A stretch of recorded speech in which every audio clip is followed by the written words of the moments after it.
I'm Mary Cunningham, and I write a newsletter called Fierce Resilience. This is a new extension of that newsletter as a video segment that you'll get every other week. And it is where I take reader questions, I dig into some research, I come back with examples, not just from the science aspect of things, but looking at popular culture, looking at how we see tough times and perseverance and all of those factors coming together. I also share personal stories, my stories, your stories, our stories, because that makes it real and it shows us that tough times happen, but we can get through them. So you'll notice that I have flashcards because, sometimes you have to think, what would Oprah Winfrey do? I think she would have flashcards. We will start off with our first question, which is, can resilience be taught? This was left as a comment on my Substack newsletter, Fierce Resilience. Plugging that. And it was a really wonderful question. I think it's the perfect first question for episode 1 of what I'm calling the show. The woman who shared it, his name is Susan. She's an MD, medical doctor, and her question is, quote, can we teach resilience or do some kids just have it? I learned by being abused as a child through perseverance. How do others learn resilience? This is a fantastic question. I so appreciate it, Susan. Thank you. Thank you for reaching out with that. And let me also say that I'm very, very sorry that this is how you learned to find your inner strength. I want to mention that for other viewers, I am not going to get into abuse specifically because I am not an expert. I don't have that knowledge base. And also I don't know all of the circumstances. But this question in and of itself, very, very pointed. Can we learn resilience? Can you teach it to others? That is one that is really being talked about in science circles right now. And I think it's a perfect jumping off point. I want to start with 3 misconceptions about resilience. And one is that it's a static trait. You either have it or you don't. It's very binary, yes or no. 2, sort of baked in with that, is that it's something that we see in childhood and that you can look at a child and think, oh, they're responding well, they're bouncing back, they can get through this. And that as children we learn it, or as children we see it showcased. And if we don't have it then we will never have it. And then a third sort of layer that's there throughout it all that doesn't necessarily get called out enough. It is something within you, yourself, and that you've got to figure out your way forward through a tough time. So let's get into it. First aspect of the question is looking at the static nature of our assumptions around resilience. That someone is resilient or that they are not. And there is a Princeton study that I'm linking to below. It was a study on mice, but they could see different personality types in the mice, and they could see how they responded to certain stressors. And the author, an assistant professor of neuroscience, said that yes, the mice could be encouraged towards performing resilient behaviors. This phrase really caught my eye because what it means is that we may not find ourselves to be resilient. We don't have to be resilient. We can perform resilient behaviors. This is another way of saying fake it till you make it, but that it is real. It is real to say, I don't feel strong, but I can act like someone who is strong. And then we start to get ourselves closer to this. It's not who we are, but the actions we choose, performing resilient behaviors. You don't have to think you are resilient. You may feel really down on yourself if you are overwhelmed in a situation that is very difficult, but you can think, what would a resilient person do? And that is a way to get yourself into being that resilient person. So that is showing that no, resilience is not static. It can be developed and it can be taught. So there was another study. It is how the mindsets promote resilience. And it looked at many different mindsets. It has a link to many, many, many different studies that look at many, many different aspects of how we can cultivate resilience within ourselves. So, and this was also quoted in an Everyday Health article. So I'm including the link to Everyday Health. I'm including a link to the actual like published scientific article, and then that has plenty of links. Something that they pulled out was that flexibility, adaptability, and perseverance help us tap into resilience. So those three factors working together, which I would like to point out are almost can feel contradictory. So this is not one type of person. This is a mix of factors within ourselves that we can cultivate all those parts individually, and they conspire together within us to give us some tools to get through hard times. And I say they're contradictory because perseverance is keeping going through challenges, keeping going, just going. Flexibility and adaptability obviously include a little movement around that. And sometimes people who are great at perseverance may not be that flexible or adaptable, or vice versa. I think sometimes I become a little too flexible and have to adapt to situations, and then I sort of lose track of that goal because I think maybe I can't get there. So it is bringing all of that together creates this bigger sense of abilities, and what they're calling it is a growth mindset. And it means that these abilities are not static. They are not saying you are this person, you are a smart person, or you are an athletic person, or you are a resilient person. It means you have the capability to develop factors to promote that within yourself. There are very few situations that are as static as we think they are. One that I'll bring up, and many of you know this through my writing, but you may not know my full story. I was diagnosed with MS 11 years ago. And at the time, you may hear a Pomeranian or two in the background. I have little guys that are here. They're just amplifying what we're talking about. But what I was saying is that the view of MS at the time was a little more standard in the way that it would progress through your body. There were factors that some doctors weren't really considering as a part of the healing mix. And I went sort of beyond that to think, wait, we can't just look at one aspect of health. We need to have, I had to sort of have more of a holistic view.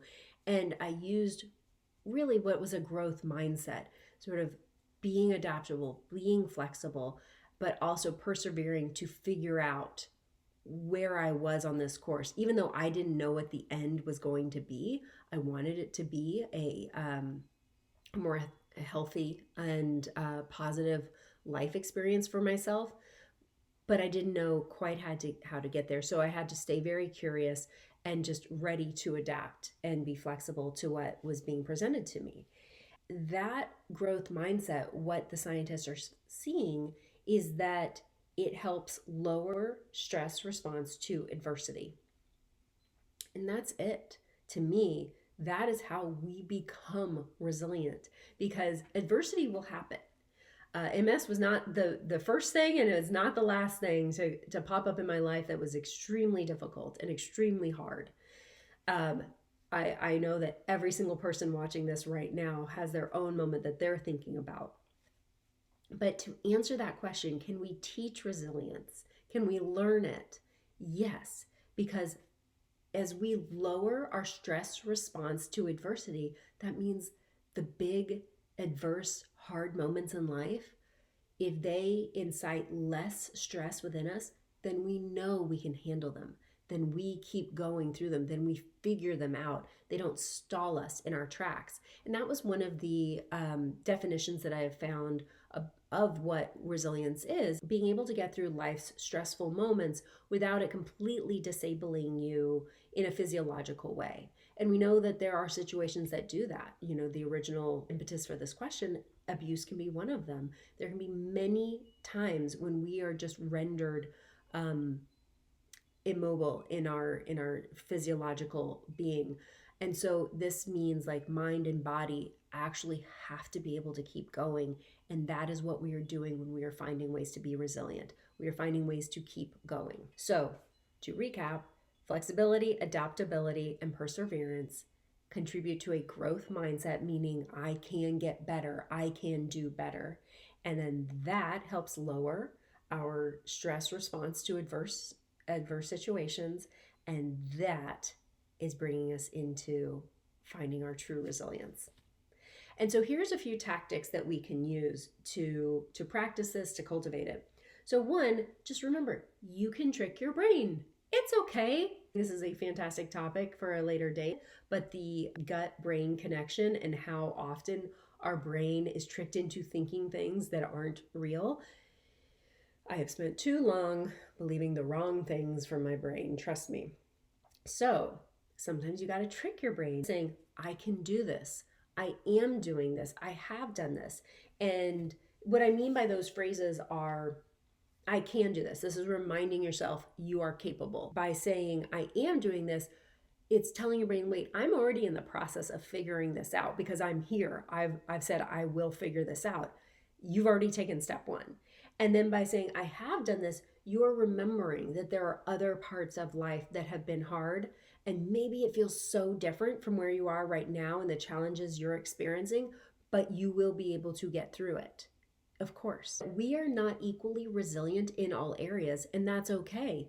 Someone may have gotten laid off and been able to handle that perfectly well, and then go through a romantic breakup and be completely so broken from that, or vice versa. There are so many different situations that have come to us that you may not even realize how brilliant you are at getting through life's hard times because they didn't feel as hard. But something else comes in out of the blue and suddenly it is so hard in your life. That's okay. Be kind to yourself and remember you have strengths that you can pull over and borrow to get through this. And just by reminding yourself that you are able to get through something difficult is a way of just getting through it. Steal some strength from those areas where it feels like you've got a lot. And then ask for help.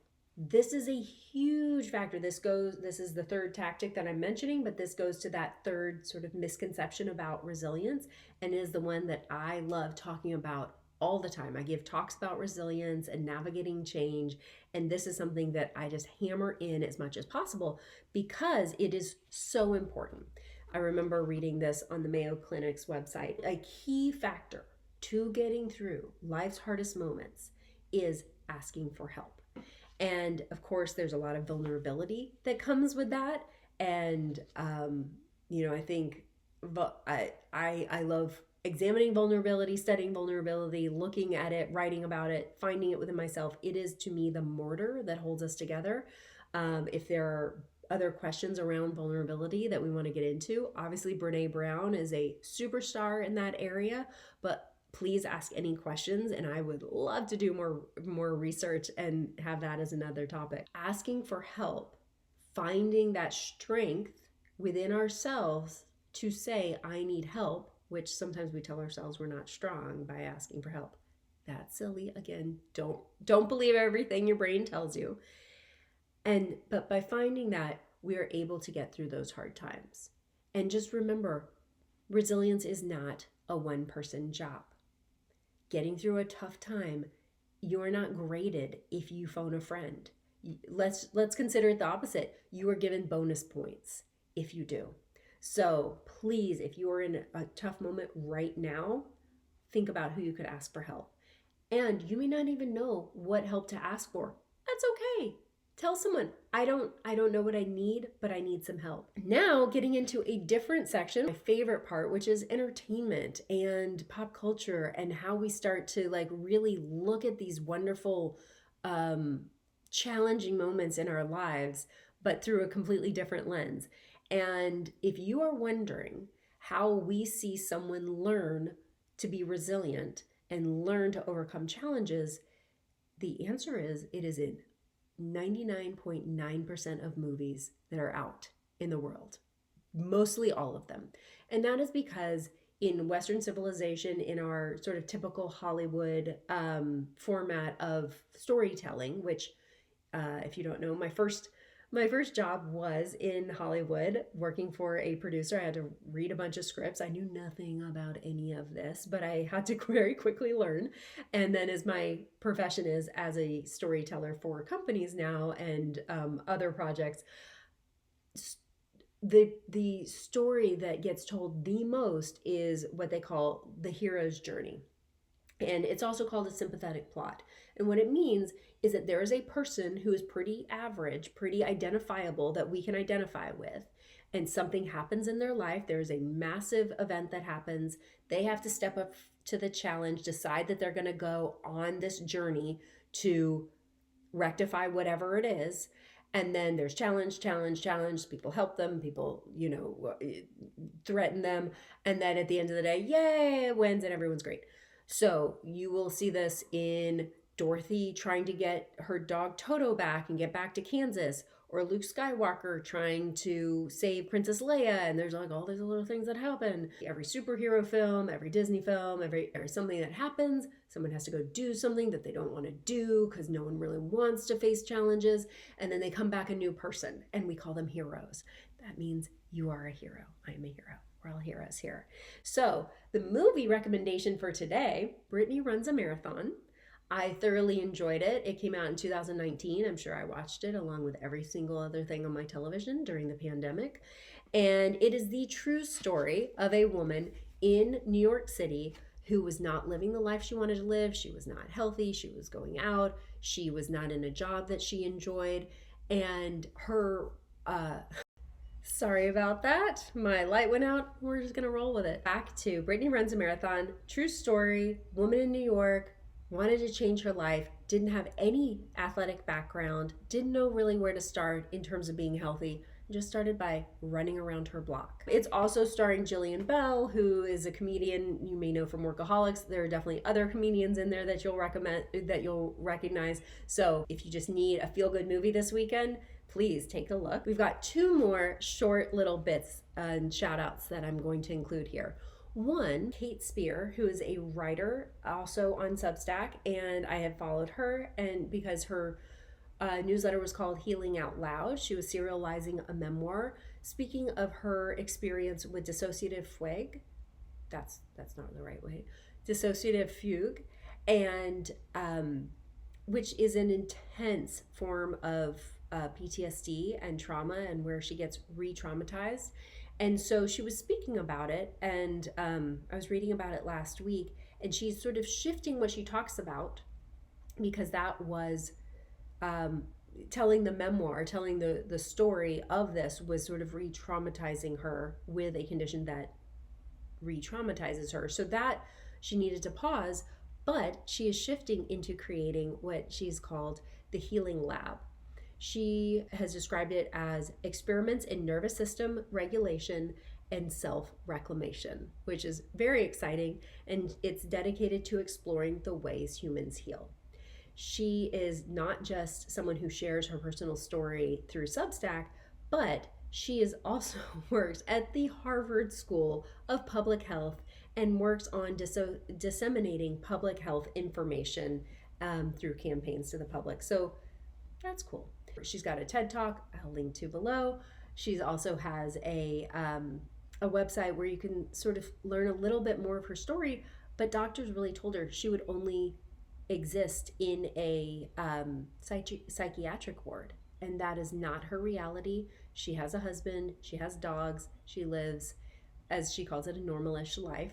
So this is a really powerful story about finding your strength even through some of the hardest moments in life. And with that, I bring us to our final section. This is a time when we can just hold a little space. And my inspiration came from, I grew up going to church and have attended many different types of services. I am a pan-spiritual appreciator. I think there's really amazing different ways to sort of connect with your spirit and through things that are all around us, if that's what you believe. There's often a part where they read through a list of names, and maybe they say what's happening for this person in their life, but a lot of times it's people going through cancer, it's people who have lost loved ones, and the congregation is there to hold space, to share prayers, to share thoughts, and really have some sort of communal feeling of healing, really, or support. But where I also saw a similar example was when I was going through infertility and going through IVF. There was a fertility support group that was organized. And in addition to learning a bunch of tools for self-care and helping us get through that sort of on a functional level, my favorite part was at the very beginning we would join together and people would share what was going on in their lives.